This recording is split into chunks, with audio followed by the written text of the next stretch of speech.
Modi, Modi, Modi, Modi, Modi, Modi, Modi, Modi, Modi, Modi, Modi, Modi, Modi, Modi.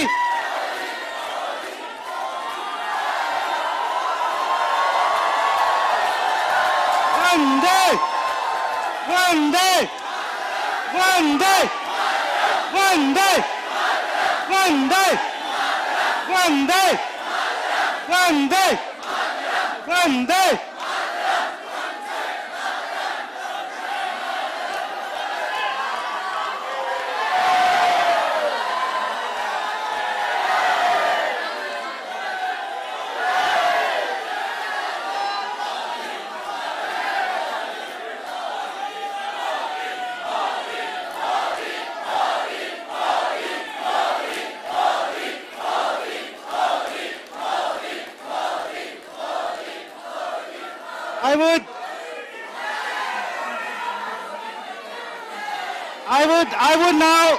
I would now, yeah, ladies and gentlemen, since you are already standing up, I would request everybody to stand up for the national anthems of Denmark and India.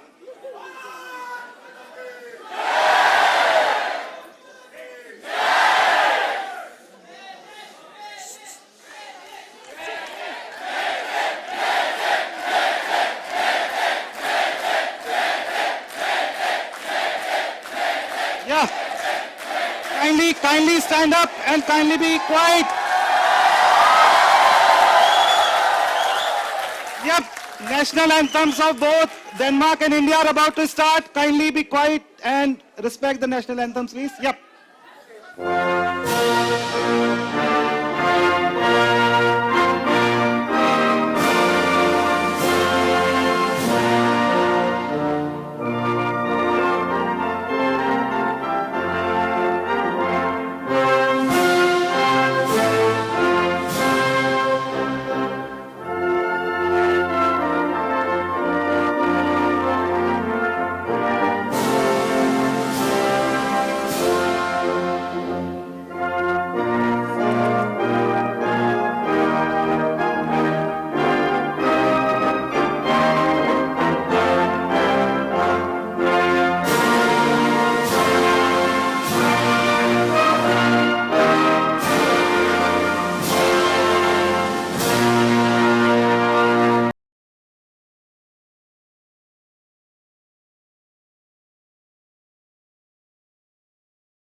Now I request Madam Ambassador Pooja Kapoor to welcome the leaders.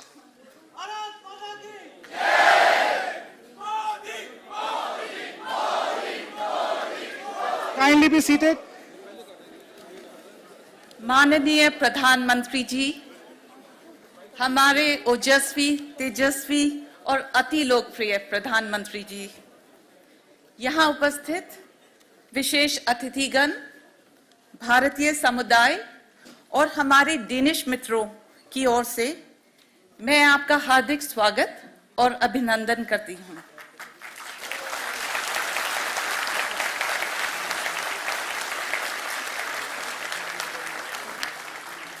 आपके आगमन से Denmark में बसा छोटा परंतु गतिशील भारतीय समुदाय फूला नहीं समा रहा है और उनमें अत्यंत गौरव एवं देश प्रेम की लहर दौड़ रही है।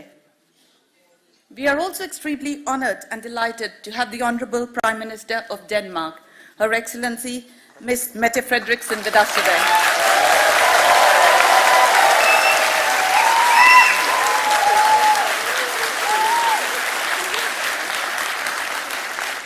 A very warm welcome to you, Madam Prime Minister, from the vibrant Indian community in Denmark.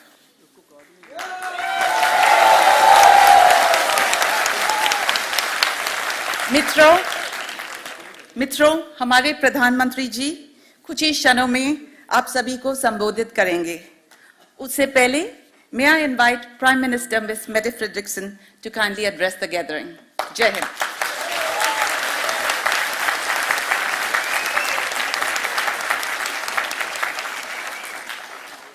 Thank you so much, and I have to say that you really know how to welcome a politician. Please teach the Danish population how to do it.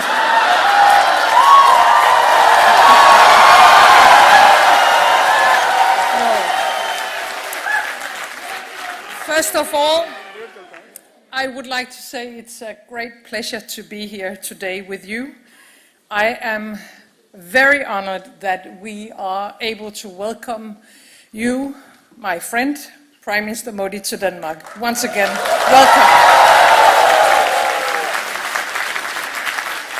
And I am also very happy that we are with all of you this afternoon, because I think together today we show how strong ties we have, ties of friendship, of families, and all this is not least because of all of you.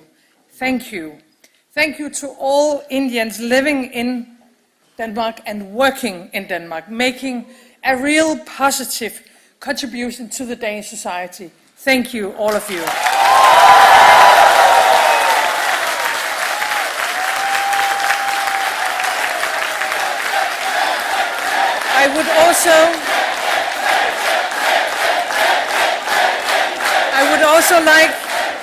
I would also like, once again, please teach the Danish population. No,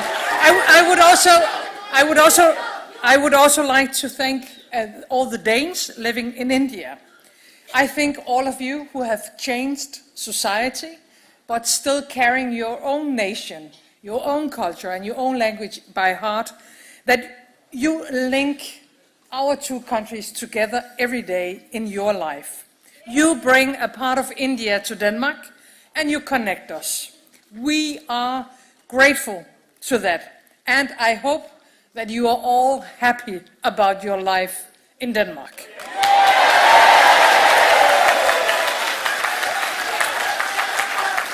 I would also like to say that now, 2 years ago, Prime Minister Modi and I agreed on a green strategic partnership between India and Denmark, the first of its kind for both of our countries. It is quite amazing for a small country like ours, Denmark, that we are the first country to have a green strategic partnership with the great India.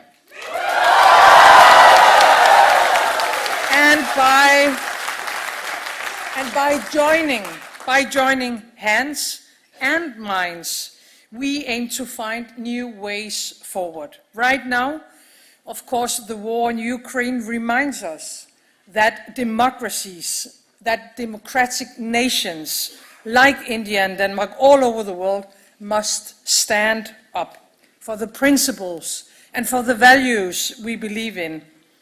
And we also need to stand very closely together when it comes to combat the climate crisis. Our green strategic partnership is a very important tool to do just that. Together we pave the way, India and Denmark, for green transition and for energy independence. Green growth, green jobs, new opportunities for all of us, a just future for all. We have already taken the first important steps, but the potential for India and Denmark is huge. I truly hope and I truly believe that this partnership will bring us even closer together. So first of all, a very warm welcome to Denmark. Thank you for allowing me to participate this afternoon, and please allow me now to introduce my friend, Prime Minister Modi.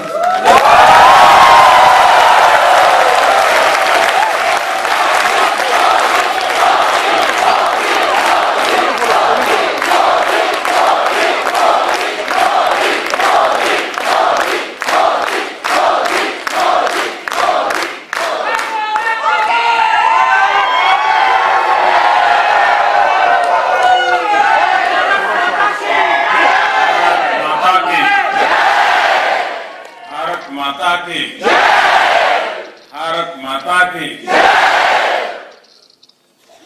Mister Mette Frederiksen, Denmark के हमारे मित्रगण और वतन की मिट्टी की खुशबू को मन में बसाए मेरे प्यारे भारतीय भाई और बहनों,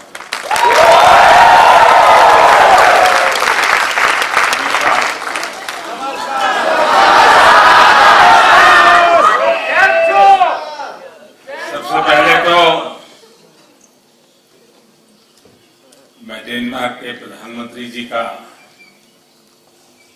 हृदय से आभारी हूं कि उन्होंने इतना समय हमें दिया। 2 नंबर कम है। मुझे मालूम है कि उन्हें अगले काम के लिए, कार्यक्रम के लिए बीच में से निकलना पड़ेगा। मैं उनसे भी आग्रह करूंगा कि आप संकोच मत कीजिए। अगर मेरा थोड़ा लंबा चल जाए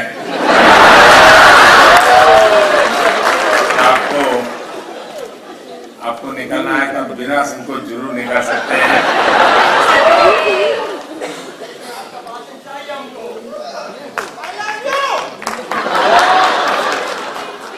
आप लोगों ने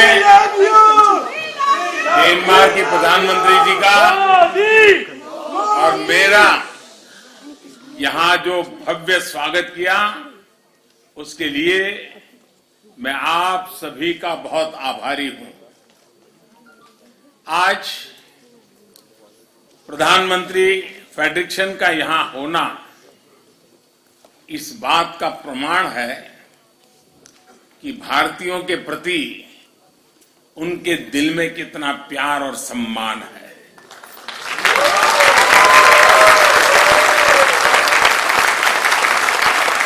मैं उन्हें इस कार्यक्रम के लिए समय निकालने के लिए, यहां रूबरू आने के लिए हृदय से बहुत बहुत धन्यवाद करता हूं।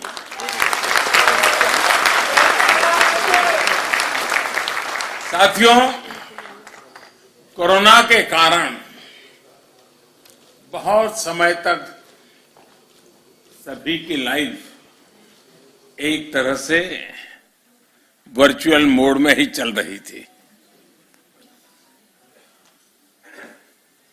अब ऑनलाइन से हमें ऑफलाइन जाना है, और हकीकत ये भी है कि ऑफलाइन ही लाइफलाइन है।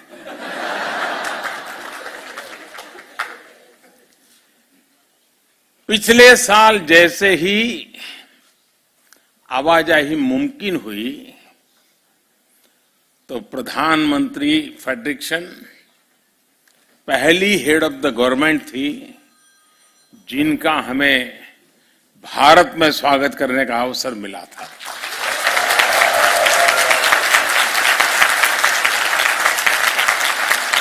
ये भारत और डेनमार्क के मजबूत होते संबंधों को दिखाता है। और खास बात यह है कि हमारी ग्रीन स्ट्रेटेजिक पार्टनरशिप प्रधानमंत्री फ्रेडरिक्सन की व्यक्तिगत प्राथमिकताओं और उनकी वैल्यूज से गाइडेड है। आज उनके साथ मेरी जो चर्चा हुई है, उससे दोनों देशों के संबंधों को नई ताकत मिलेगी, नई ऊर्जा मिलेगी। यहां आपसे बातचीत के बाद मैं हर मैजेस्टी क्वीन ऑफ डेनमार्क से मिलने जाऊंगा। कल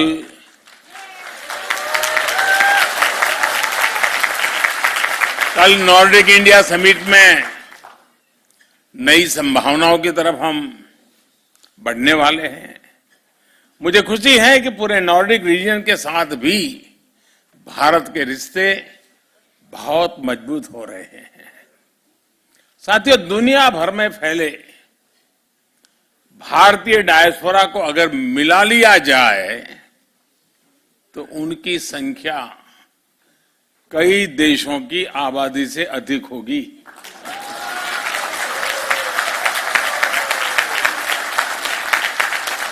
उनका पहनावा, खान पान भले ही अलग अलग हो, लेकिन हमारी सोशल हार्मनी, वननेस और को एग्जिस्टेंस की जो वैल्यूज सभी भारतीयों में एक समान है और यही हमारी ताकत है।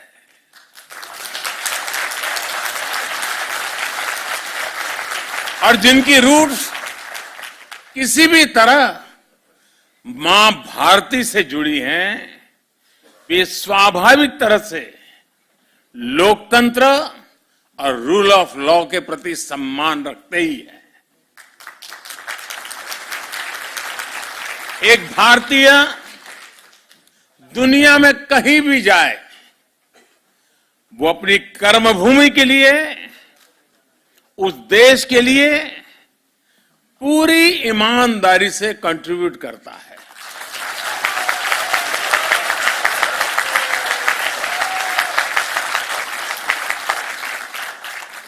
अनेक बार जब मेरी वर्ल्ड लीडर से मुलाकात होती है तो अपने देशों में बसे भारतीय समुदाय की उपलब्धियों के बारे में मुझे बड़े गर्व से बताते हैं। वे इंडियन कम्युनिटी के परिश्रम और शांतिपूर्ण नेचर की सराहना करते थकते नहीं हैं।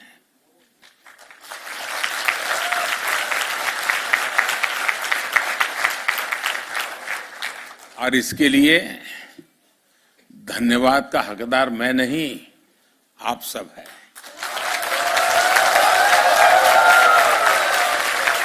आप लोगों का व्यवहार, आप लोगों के संस्कार, ये उसके मूल में है और इसलिए मैं सबसे पहले ये जो बधाइयां मुझे मिलती हैं वो सारी आपको समर्पित करता हूं।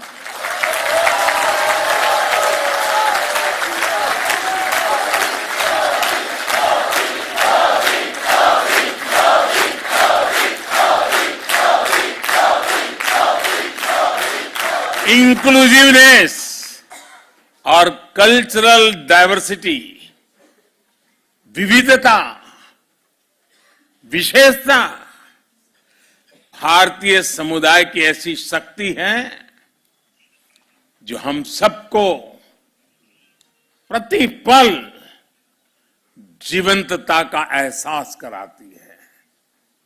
हजारों वर्षों के कालखंड ने इन वैल्यूज को हमारे भीतर विकसित किया है। आप यहां डेनमार्क में ही देखिए, भारत के अलग अलग राज्यों से लोग यहां आए हैं, बसे हैं। कोई तेलुगु बोलता है, कोई पंजाबी, कोई बांग्ला आणि कोई मराठी आणि કેટલા કેમ છો गुजराती।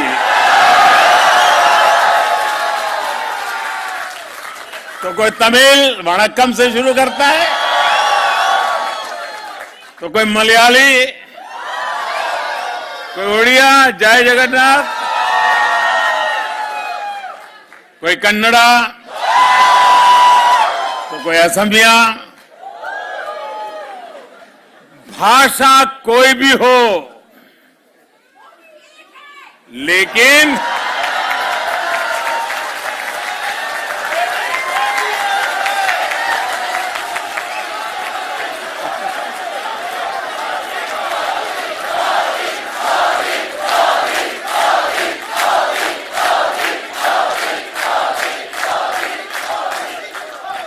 भाषा अनेक, भाव एक। भाषा कोई भी हो, लेकिन हम सभी के संस्कार भारतीय ही है।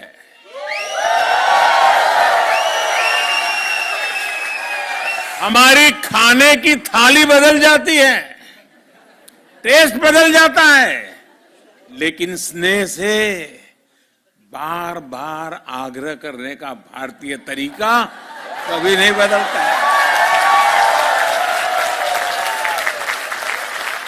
और हमें मालूम है कुछ लोगों को तो आग्रह करने का ऐसा स्वभाव होता है कि नमक के लिए भी कर देते हैं।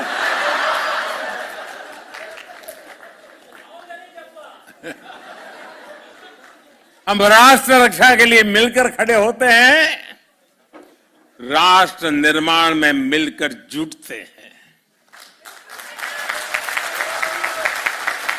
भारतीयता सबका साथ,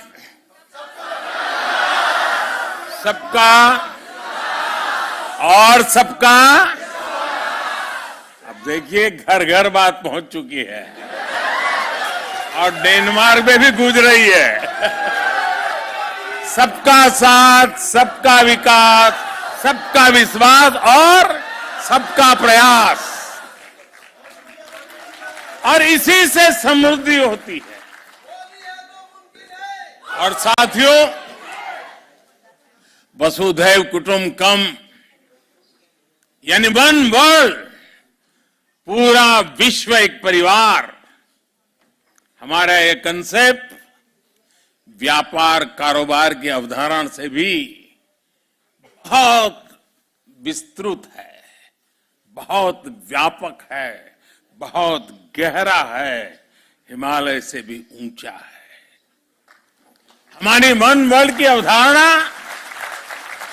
अपनत्व पर, बंधुत्व पर, संवेदनशीलता पर, सम्मान पर टिकी है।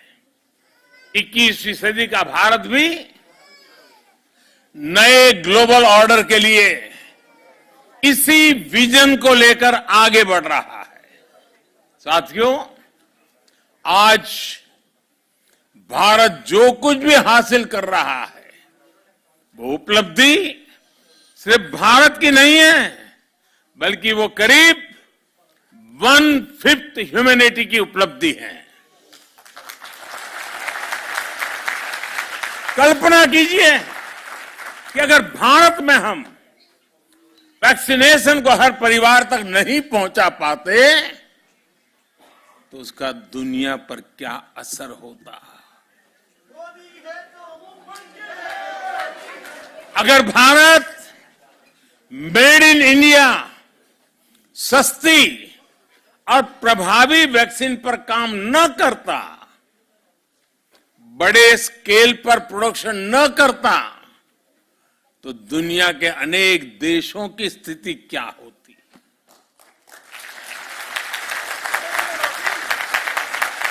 भारत जब अपने नागरिकों को गरीबी से बाहर निकालता है तो दुनिया से गरीबी कम होती है।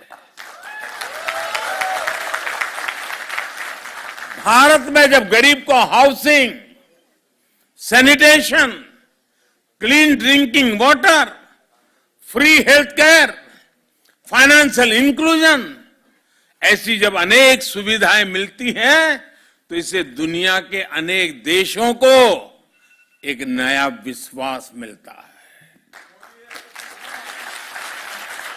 इससे सस्टेनेबल डेवलपमेंट के हमारे लक्ष्य मजबूत होते हैं।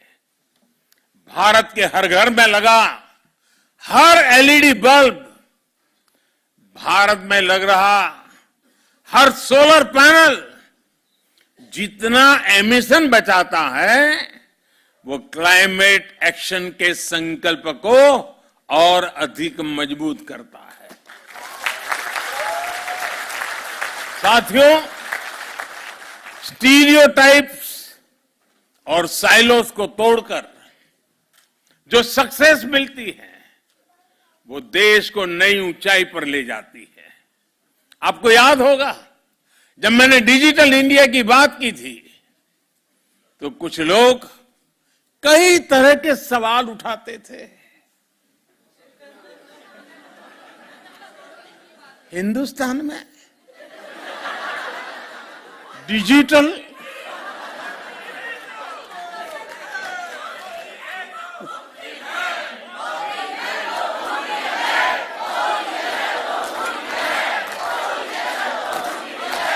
न जाने ऐसे सवाल पूछते थे, लेकिन आज मैं कहना चाहता हूं दोस्तों, 5-6 साल पहले हम पर कैपिटा डेटा कंजम्पशन के मामले में दुनिया के सबसे पिछड़े देशों में से एक थे।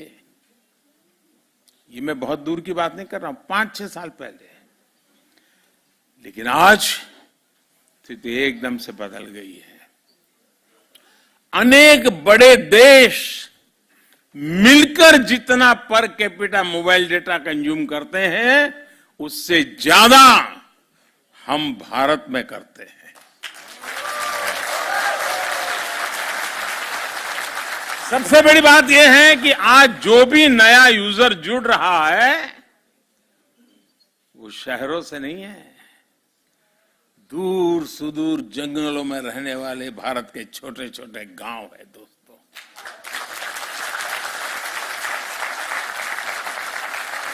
इसने भारत के गांव और गरीब को तो एम्पावर किया ही है, बहुत बड़े डिजिटल मार्केट का गेट खोल दिया है। और यही तो है नए भारत की रियल स्टोरी।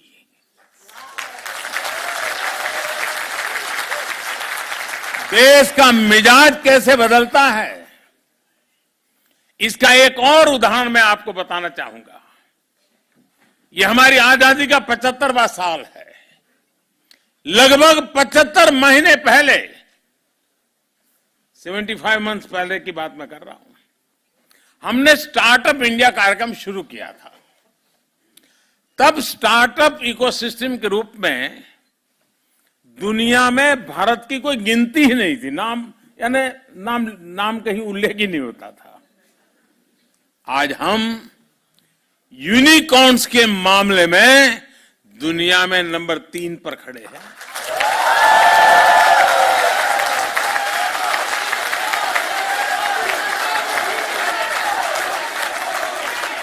आज स्टार्टअप्स के मामले में दुनिया का तीसरा सबसे बड़ा इकोसिस्टम हिंदुस्तान है।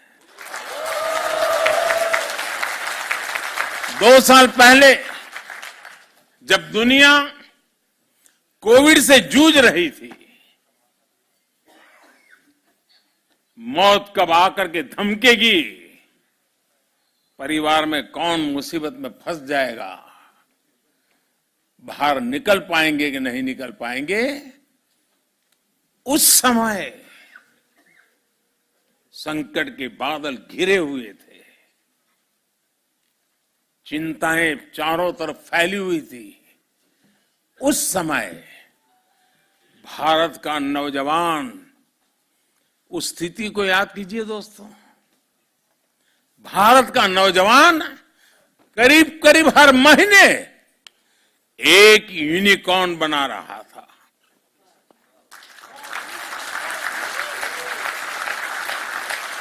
दो 2021 में तो ये स्पीड और बढ़ गई और 8-10 दिन में ही वो यूनिकॉर्न बनाने लग गया। और इस साल के शुरुआती 2022 के शुरुआती 3 महीने में तो हर हफ्ते एक यूनिकॉर्न भारत में तैयार हुआ।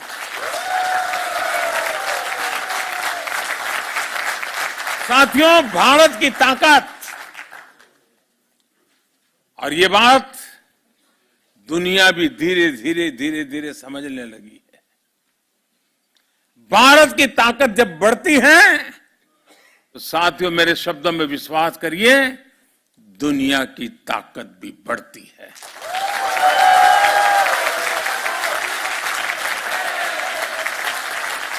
फार्मेसी ऑफ द वर्ल्ड, इस भूमिका में भारत ने मुश्किल समय में पूरी दुनिया का साथ दिया है। दुनिया के अनेक देशों को दवाइयां भेजी हैं ताकि हम संकट के समय मानवता के इस काम में पीछे न रह जाएं, दुनिया को संकट के समय मदद करें, ये सपना लेकर के काम करते रहे।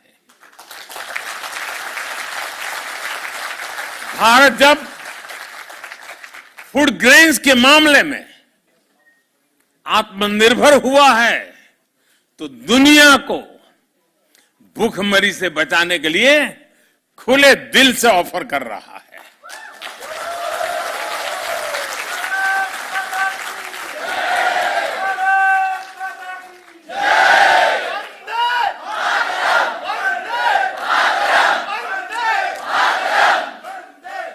आईटी के मामले में भारत की ताकत बढ़ी तो इस सदी के बड़े संकटों के दौरान भारत ने दुनिया की मदद की।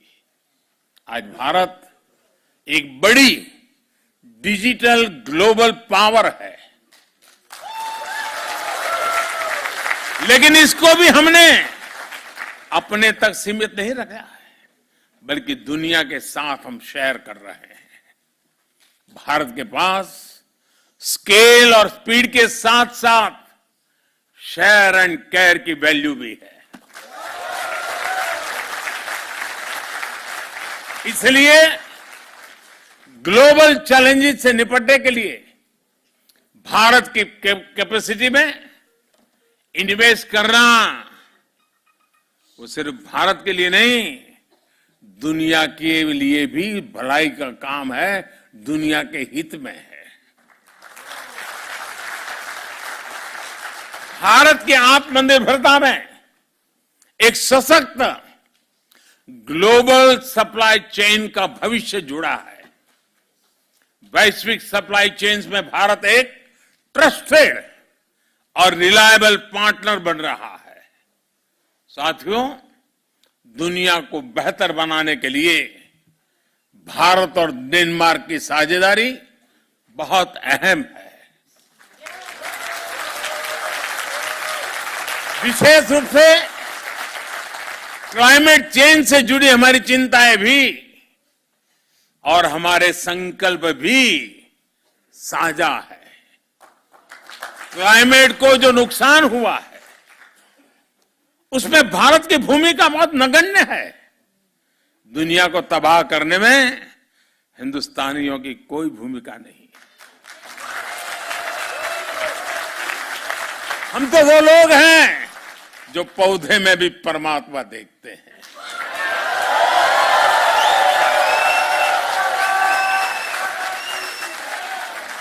हम वो लोग हैं जो नदी को मां मानते हैं।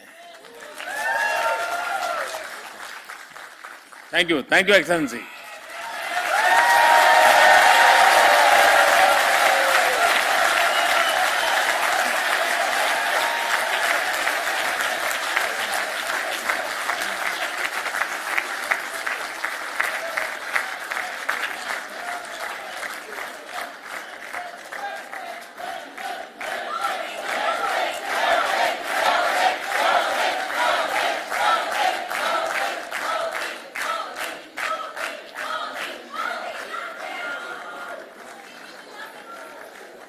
इतने व्यस्त समय में भी प्रधानमंत्री जी का यहाँ आकर के बैठना, हम सबसे बात करना, ये आप लोगों के प्रति उनका कितना प्यार है उसका ये उदाहरण है।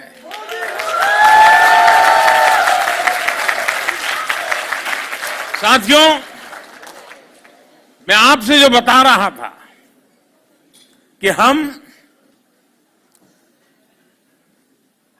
जो भी अच्छा करने का प्रयास कर रहे हैं उससे दुनिया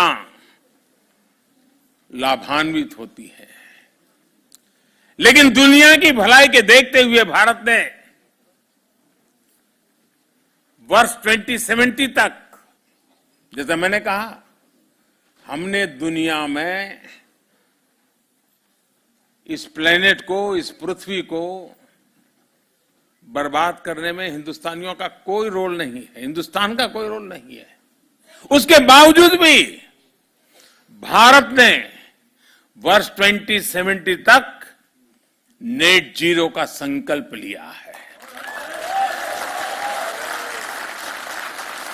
भारत दुनिया के उन चंद देशों में है जो इस दिशा में किए गए अपने कमिटमेंट को समय से पहले पूरा कर रहा है। नॉन फोसिल सोर्सेज से 40% इंस्टॉल्ड कैपेसिटी का जो लक्ष्य हमने रखा था, और लक्ष्य में हमारा डेडलाइन था 2030। अभी तो 2030 काफी दूर है, लेकिन उस काम को हमने 9 साल पहले ही पूरा कर लिया जी।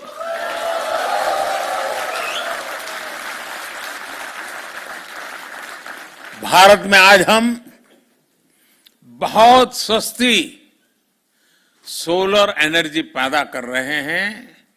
उसकी पर यूनिट कीमत सिर्फ 2.5 रुपये है, यानी 3 यूरो सेंट से कम भी कम। 1 यूनिट बिजली 3 यूरो सेंट से भी कम।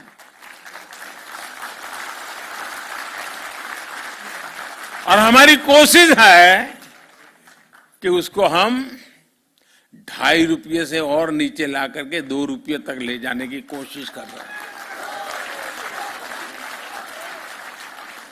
लेकिन साथियों, हमें यह भी मानना होगा कि वैश्विक क्लाइमेट एक्शन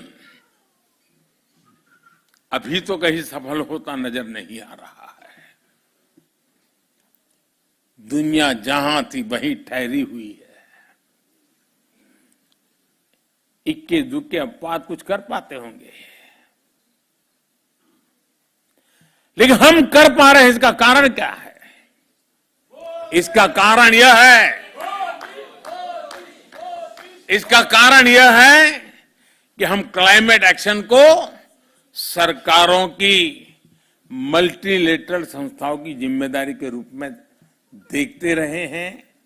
जब तक सोसाइटी इससे जुड़ा महसूस नहीं करेगी, मोदी मोदी करने से नहीं होता है।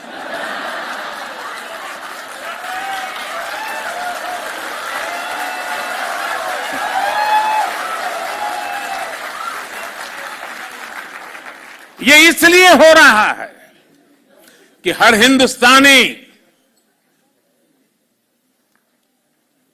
वचनबद्ध होकर के, संकल्पबद्ध होकर के खुद से जो हो सकता है करता है। और जब हर व्यक्ति इसे खुद का दायित्व मानता है तो लक्ष्य से हम कभी दूर नहीं रहते दोस्तों। और आज हिंदुस्तान इसलिए कर पा रहा है।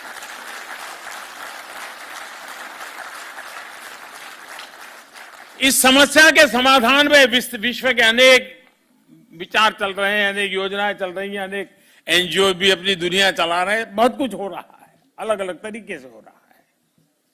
लेकिन हाँ, भारत ने एक नया विचार रखा है, आग्रह किया है। और मैंने ग्लासगो जब आया था तो मैंने एक शब्द में उस बात को वर्णित किया था, और मैंने कहा था हमें लाइफ पर फोकस करना है। Life, LIFE। और जब मैं लाइफ बोलता हूं तो मेरा कहने का तात्पर्य होता है life style for environment. Life style for environment को प्रमोट करने का आज समय की सबसे बड़ी मांग है।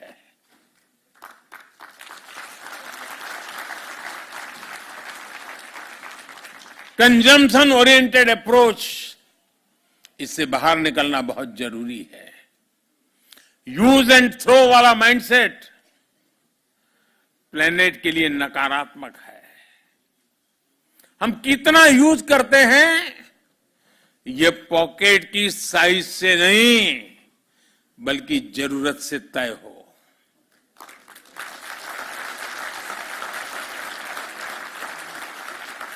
हम जरूरत से ज्यादा जो भी यूज कर रहे हैं उससे दुनिया में कोई न कोई वंचित हो रहा है, उससे दुनिया के किसी कोने में नेचर को एक्सप्लॉइट करने का दबाव बढ़ रहा है। इस सेंस ऑफ रिस्पॉन्सिबिलिटी को हमें अपनी फैमिलीज में जागृत करते रहना होगा और हर भारतीय को दुनिया में जहां जाए वहां इन हमारे संस्कारों को प्रकट करते ही रहना चाहिए। मुझे विश्वास है कि डेनमार्क और भारत साथ मिलकर विश्व की कई समस्याओं के लिए इनोवेटिव समाधान तलाश सकते हैं। ऐसे समय में जब हम आजादी का अमृत महोत्सव मना रहे हैं, तब हमारी ये साझेदारी और अहम है। डेनमार्क भारत के व्हाइट रिवॉल्यूशन में हमारे साथ था, अब हमारे ग्रीन फ्यूचर में हमारा मजबूत साझेदार बन रहा है।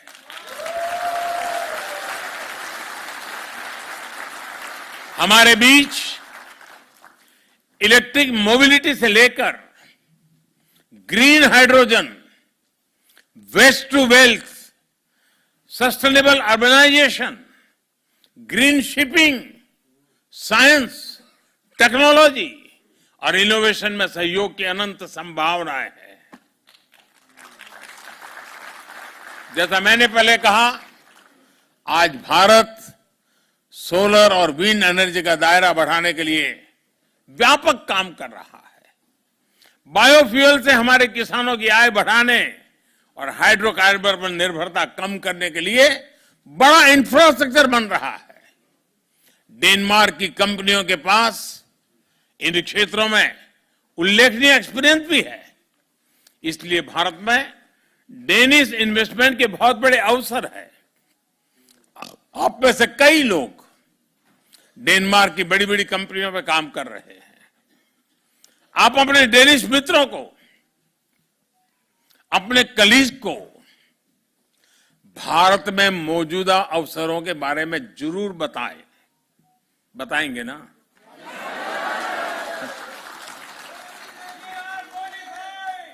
ऐसा ना हो कि मोदी जी ने हमको तो परोस दिया लेकिन हम किसी को परोसेंगे नहीं।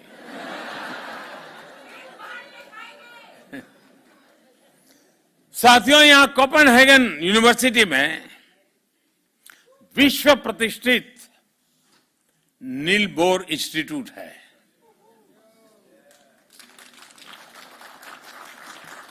आप सभी नील बोर के बारे में अवश्य जानते होंगे। फंडामेंटल फिजिक्स के इतिहास में वे सबसे इलस्ट्रियस व्यक्तियों में से एक है। उनकी इंटेलेक्चुअल उपलब्धियों के अलावा नील बोर इसलिए भी सम्मानित है क्योंकि उन्होंने अपने समय में कई टॉप साइंटिस्ट का जीवन बचाया था।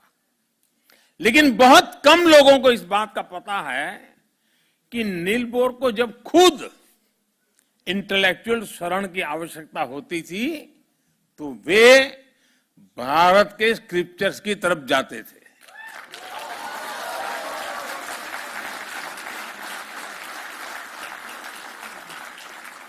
उनका यह वाक्य बहुत प्रसिद्ध है और वो कई बार उसका उल्लेख करते थे। I go to the Upanishad to ask questions.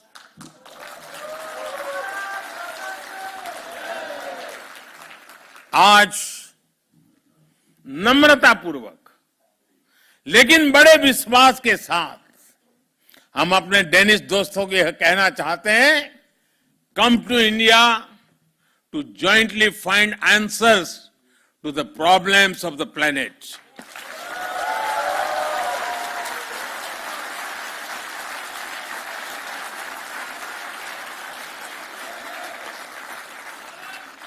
साथियों, जब मैं आपके बीच में आया हूं और मेरे ये डेनमार्क की पहली विजिट है,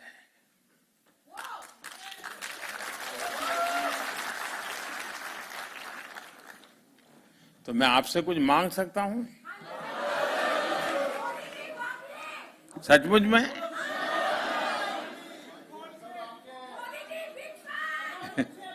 अब मैं मांगूंगा और आप मानेंगे नहीं तो? मानेंगे लेकिन अगर करेंगे नहीं तो? पक्का करेंगे? कितने लोग हैं जो वादा पूरा करेंगे?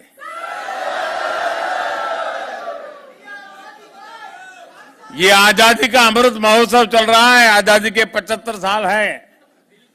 इस अमृत महोत्सव से शुरू करना है, कौन मानते हैं?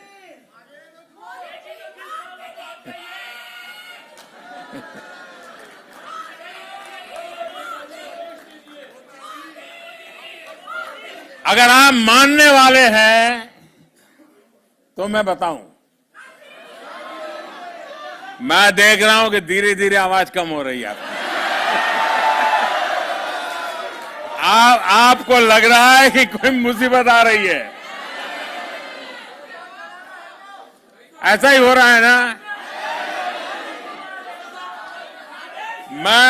मैं दुनिया में हमारे जितने देशवासी रहते हैं, दुनिया के किसी भी कोने में कह रखते हो, उनसे मेरा एक आग्रह है,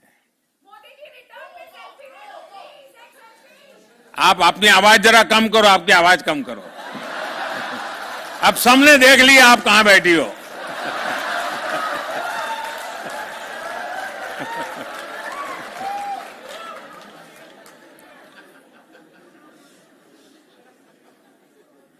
मुझे कोई बहुत बड़ा गंभीर बात बताने वाला नहीं, बस सामान्य बात है, बहुत छोटी। करेंगे? पक्का करेंगे? वादा निभाएंगे? देखिए, भारत इतना महान देश है, भारत के प्रति हम लोग इतना गर्व करते हैं। आप कम से कम हर वर्ष 5 नॉन इंडियन फ्रेंड्स, इंडियन नहीं, 5 नॉन इंडियन फ्रेंड्स को हिंदुस्तान देखने के लिए भेजने का काम कर सकते हैं, उनको प्रेरित कर सकते हैं।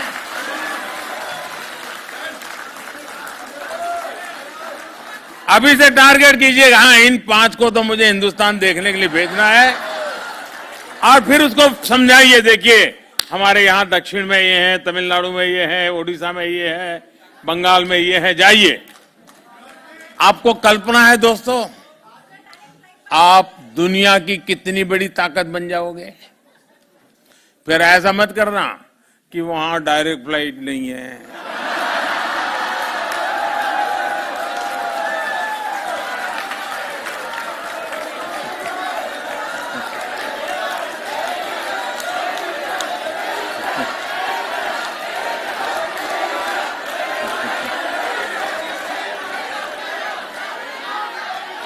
रोना धोना करने वालों का एक काम नहीं है जी।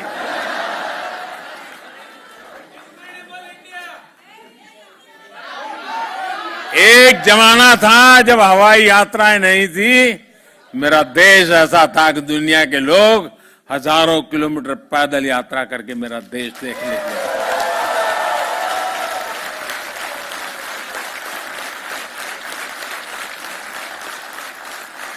हमें ये फिर से ये वातावरण बनाना है। और आप देखिए, देखते ही देखते दुनिया के लिए एक ही डेस्टिनेशन बन जाएगा, चलो इंडिया।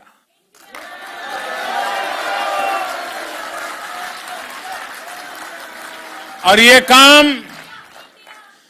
काम एम्बेसी का नहीं है, ये काम राजदूतों का नहीं है, ये काम आप जैसे राष्ट्रदूतों का है।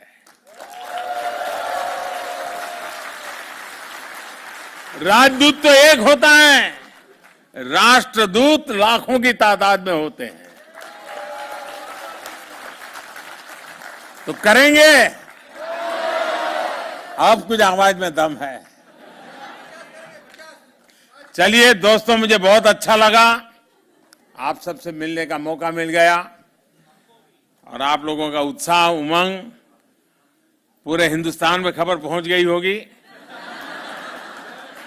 आप भी तो वहीं से लाइव करते होंगे शायद बैठे बैठे। बहुत बहुत धन्यवाद दोस्तों। भारत माता की, भारत माता की, भारत माता की। वंदे वंदे वंदे वंदे वंदे वंदे वंदे वंदे वंदे। Whoa! What a grand and memorable moment. What a grand and memorable moment for all of us. We have just witnessed a history in making. Long live India-Denmark partnership. I will request all to remain seated. I will request all to remain seated to ensure the smooth movement of the dignitaries. Kindly remain seated. Kindly remain seated. Kindly remain seated. Kindly remain seated. Kindly remain seated at your seats. Kindly remain seated at your seats. Kindly remain seated at your seats, please. Kindly remain seated at your place. Kindly remain seated. तो प्रधानमंत्री Narendra Modi Copenhagen में भारतीय समुदाय के लोगों को संबोधित करते हुए कई अहम बातें